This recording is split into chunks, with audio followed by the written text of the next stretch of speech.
আমিন বলছেন ইন্না জাহান্নামা কানাত মিরসাদা লিত্তাগিনা মাআবা।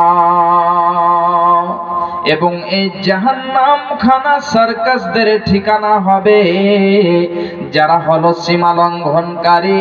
ওই সীমা যারা লঙ্ঘন করেছে, যারা বর্ডারকে পার করেছে, আল্লাহ রাব্বুল আলামিন যে তার জীবনের জন্য, জীবন কাটানোর জন্য যে আল্লাহ বর্ডার বেঁধে দিয়েছেন, কুরআন দিয়েছেন, এই কুরআন থেকে যারা সীমাকে পার করে যাবে, এই কুরআনের বর্ডারকে যারা পার করে যাবে, ওই সমস্ত লোকদের ঠিকানা হলো জাহান্নাম।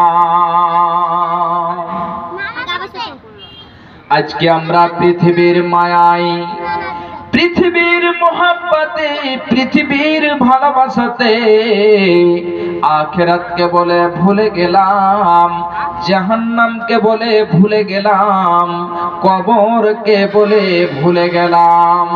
হে আমার বাপজান, হে আমার মা, আমার বোনেরা, এই কবরটা যেন কত ভয়ঙ্কর জায়গা, কত কঠিন জায়গা। একটা হাদিস আপনাদেরকে আমি তুলে দিচ্ছি, খুব ভালো করে শুনুন।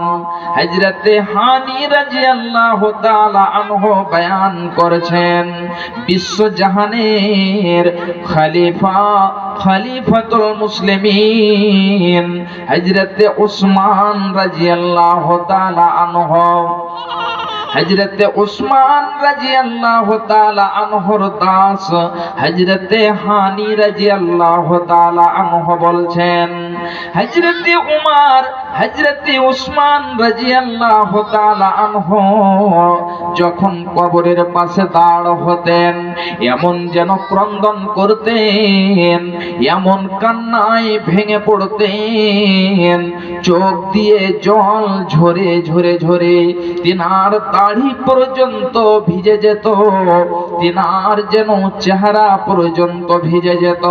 হযরতে উসমান রাদিয়াল্লাহু তাআলা আনহুকে জিজ্ঞাসা করা হলো, হে উসমান, আপনি তো হলেন খলিফাতুল মুসলিমিন, আপনি তো হলেন বিশ্বজাহানের খলিফা। ওগো খলিফাতুল মুসলিমিন, যখন আপনার সামনে জান্নাতের বয়ান করা হয়, যখন আপনার সামনে জাহান্নামের বয়ান করা হয়, তখন তো আপনি এত ক্রন্দন করেন না, তখন তো আপনি এত কান্না করেন না। কিন্তু যখন আপনার সামনে কবরের কথা বয়ান করা হয়, যখন আপনি কবরের পাশে দাঁড় হন, তখন কেন আপনি এত ক্রন্দন করেন?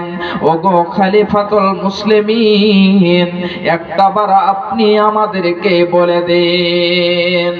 হযরত উসমান বলছেন, হে আমার সাথীরা, সঙ্গীরা, শুনে নাও, আমি বিশ্বনবীকে বলতে শুনেছি, ইন্নাল কবরা আউয়ালু মানাজিলিল আখিরাহ। হে আমার সাহাবীরা, হে আমার সঙ্গীরা, হে আমার সাথীরা, শুনে নাও, এই কবরটাই হলো আখিরাতের প্রথম মঞ্জিল, এই কবরটাই হলো আখিরাতের প্রথম ধাপ। যখন মানুষ মারা যায়, যখন মানুষের শ্বাস বন্ধ হয়ে যায়, এমন সময়তে তার যখন দাফন হয়ে গেল, কাফন দিয়ে দেওয়া হলো, কাফন দেওয়ার পরে, দাফন যখন দেওয়া হয়ে গেল, তার আখিরাতের সফর আরম্ভ হয়ে যায়। সে আখিরাতের সফরে পাড়ি দিতে লেগেছে। এই জন্য ভাই আমার, এ আমার মা, এ আমার বোনেরা, আজকে আমরা এই কবরকে বলে ভুলে গিয়েছি, আখিরাতকে বলে ভুলে গিয়েছি। হযরতে উসমান বলছেন, আমি বিশ্বনবীকে বলতে শুনেছি যে কবরটাই হলো আখিরাতের প্রথম মঞ্জিল। ফাইন্না যা মিনহু আহাদুন ফামা বাদাহু আইসার মিন। যদি কেউ এই কবরের ভেতরে নাজাত পেয়ে নাই, যদি কেউ কবরের ভেতরে মুক্তি পেয়ে যায়, তাহলে তার জন্য সর্ব জায়গায় আসান হয়ে যাবে, সর্ব জায়গায় সে নাজাত পেয়ে যাবে, আর তাকে কেউ আটকাতে পারবে না। হযরত উসমান বলছেন, আমি বিশ্বনবীকে বলতে শুনেছি, খুব ভালো করে শুনে রাখুন, ওয়া ইন লাম ইয়ানজু মিনহু ফামা বাদাহু আইসার মিন, যদি কেউ কবরের ভেতরে যে নাজাত না পায়, মুক্তি যদি না পায়, তাহলে ওই ব্যক্তির জন্য সর্ব জায়গায় কঠিন হয়ে যাবে, কোনো জায়গাতে যে নাজাত পাবে না, কোথাও যে সে কামিয়াব হবে না। কবরটা তাহলে কত যেন ভয়ঙ্কর জায়গা, কত কঠিন জায়গা। হে আমার মায়েরা, বোনেরা আমার, খুব ভালো করে শুনে রাখুন। হযরত ওসমানকে বললেন, হে ওসমান, জাহান্নাম তো এত কঠিন জায়গা, জাহান্নামের যখন বর্ণনা করা হয় তখন তো আপনি ক্রন্দন করেন না।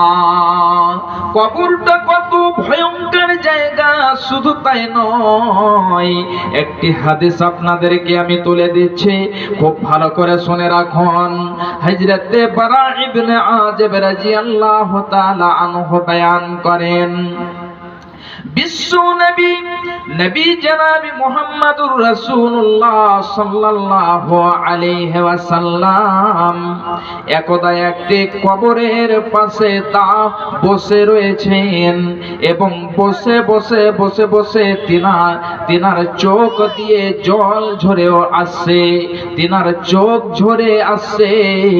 বিশ্ব নবী এমন সময়তে বলছেন, ইয়া ইখওয়ানি লিমিসলি হাযা ফাইদু, হে আমার সাহাবীরা, হে আমার সঙ্গীরা, হে আমার সাথীরা, তোমরা এই জন্য, এই দিনের জন্য তোমরা পৃথিবীতে আমল করে এসো, এই পৃথিবীতে তোমরা জোগাড় করে এসো, তৈয়ার হয়ে এসো।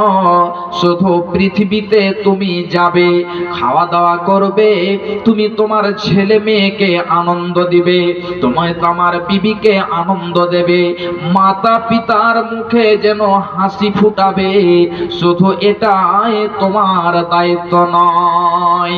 পৃথিবীটা হলো আমলের জায়গা, সঞ্চয়ের জায়গা, এই জন্য আপনাকে আমল করতে হবে, আমল করে কিছু সঞ্চয় করে নিয়ে যেতে হবে, নচেৎ কাল কিয়ামতের মাঠে আপনার অবস্থা কঠিন হয়ে যাবে। এবারে চলে আসি, বলছিলাম কিয়ামতের মাঠ যেন কত ভয়ঙ্কর, এবং কবরটা কত যেন ভয়ঙ্কর। আমার বাপজানেরা, খুব ভালো করে শুনে রাখুন, এই কিয়ামতের মাঠ যেন কত ভয়ঙ্কর। হযরত আয়েশা সিদ্দিকা রাদিয়াল্লাহু তাআলা আনহা বলছেন, আমি বিশ্বনবীকে বলতে শুনেছি, তিনি বলছেন, সামি'তু রাসূলুল্লাহি সাল্লাল্লাহু আলাইহি ওয়াসাল্লাম ইয়াকুল, ইউহসারুন নাসু ইয়াওমাল কিয়ামাতি হুফাতান উরাতান গুরলা, কুলতু ইয়া রাসূলাল্লাহি আর-রিজালু ওয়ান-নিসাউ জামিআ।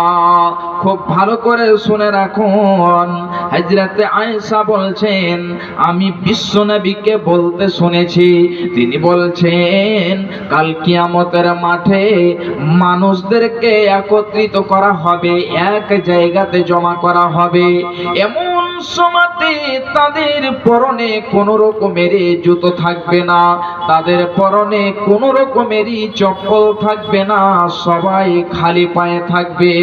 শুধু তাই নয়, তাদের যেন পরনে কোন রকমেরই জামা থাকবে না, সবাই উলঙ্গ হয়ে থাকবে এবং তাদের খাতনা করা থাকবে না। যখন এই কথা শোনা হযরত আয়েশা বলছেন, ইয়া রাসূলুল্লাহ আর রিজালু ওয়ান নিসা